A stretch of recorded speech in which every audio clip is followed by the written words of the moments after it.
When it comes to booty building programs, the hip thrust is almost guaranteed to be included, and likely performed 2, maybe even 3 times a week.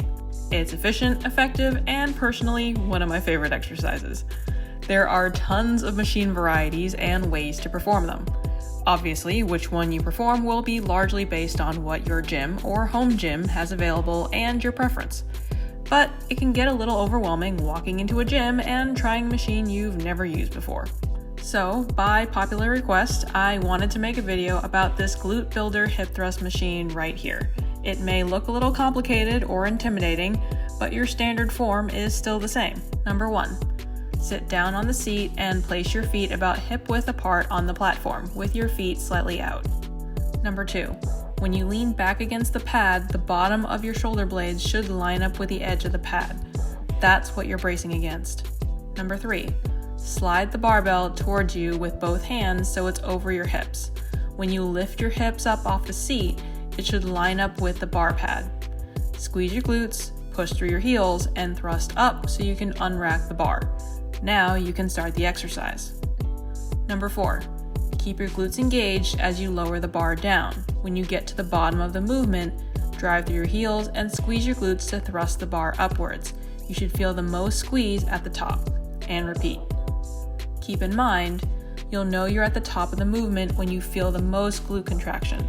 If you try lifting the bar higher, you'll start feeling it in your low back because you'll be going past your hip extension range of motion, so your back will start kicking in.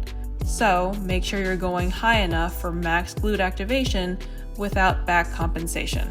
We are doing this for glute gains, not back pain. That is the standard hip thrust setup. There are many variations you can perform on here besides the standard, but that would make this video too long, so let me know in the comments if you want to see those and I can make a separate video for it. Now let's talk about pros and cons. The pros for this machine are, it already includes sufficient padding, so you don't have to look for a barbell pad or bring one to the gym. The barbell component is also very similar to a Smith machine setup, so you don't have to worry about balancing the bar, and it's very easy to rack it. It has a few options for where to rack it depending on your height and your preference. But unlike the Smith, you don't have to worry about figuring out how far from the bar to put your bench because the bar comes to you. The back pad height is also adjustable so you can get full range of motion without having to make extra adjustments to the setup. Now let's talk about cons. This could be considered a pro or a con depending on your opinion. But out of all of the hip thrust machines I've used so far, this one is one of the heaviest.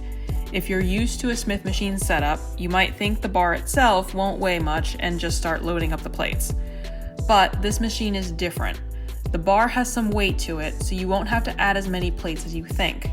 I was used to using at least a few plates on each side for my sets using the Smith machine, but using this Glutebuilder machine, I haven't needed as much weight for it to be heavy enough, and I felt better glute activation here as well. And there you go. Now you can use this Glutebuilder hip thrust machine with confidence and try them out on your next glute day. If you found this video helpful, give it a like, share, and subscribe for more. Thanks for watching.